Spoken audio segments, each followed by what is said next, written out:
we have a very, our Prime Minister here is very popular, you know. He likes to dive, he likes to snorkel. And why was there such a meltdown in Maldives when our Prime Minister went to Lakshadweep? Why did your politicians lose it? At least a set of them. Right? They lost it on social media. They put out posts, I mean, bordering on hate, right? Why did they go into a meltdown? Well, small minds do wrong things. Developing tourism in Lakshadweep would be for the benefit of the Maldives. It's complementary. It's never competitive.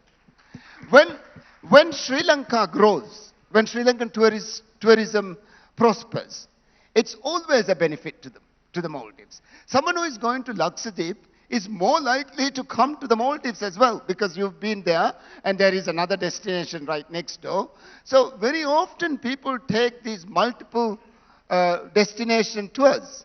So I think it was wrong even economically. We've understood this about Maldives tourism industry and how it helps when Sri Lankan arrivals increase, Maldives arrivals will increase. So I think tourism development in Lakshadweep would benefit us all. There is nothing wrong with having tourism in the Lakshadweep, and it would be beautiful.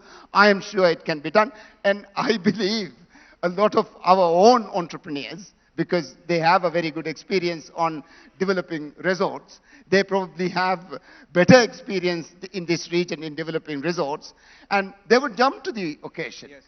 They already have resorts in Seychelles, they already have resorts in Zanzibar, so I am sure our entrepreneurs would jump to the occasion.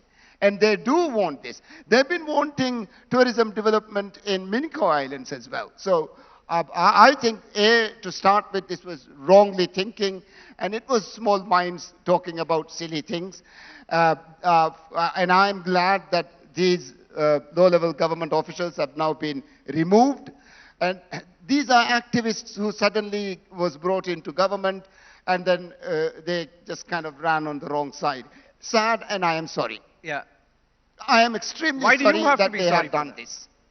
No, that's it's graceful of you. But is it true that tourism industry has actually taken a hit because of the boycott by Indians? Well, yes, a lot of Indian tourists have stopped coming to the Maldives, and even if the aggregate number remains, we must understand that resorts specialize in destinations. There'll be resorts who specialize in Indian tourists. And for them, it would be a very, very big hit.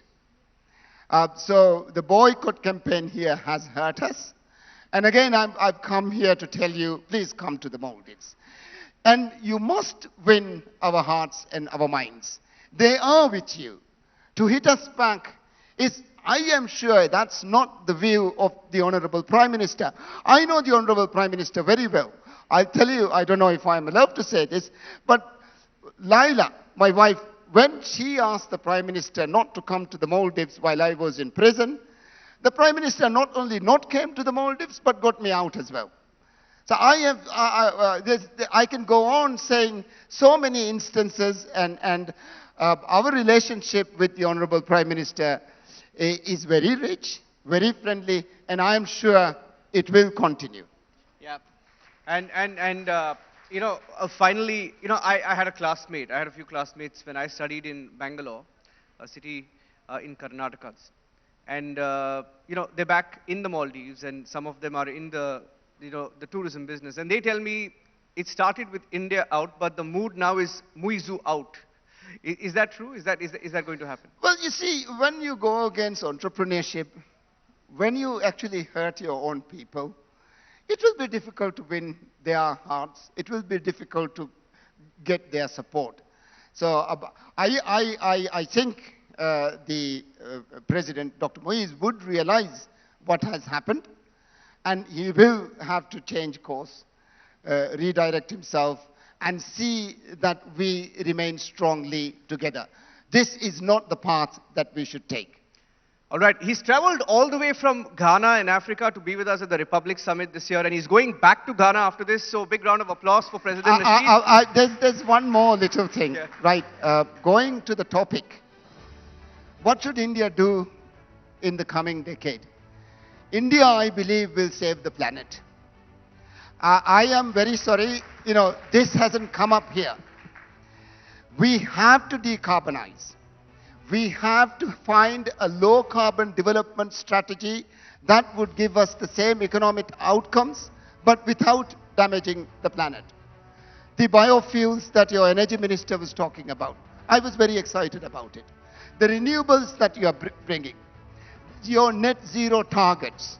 So India will be the leader in saving the planet. That is bigger than anything else. So I believe what India would do in the next 10 years, decade, would be actually find a pathway to save the planet. And I thank you for that.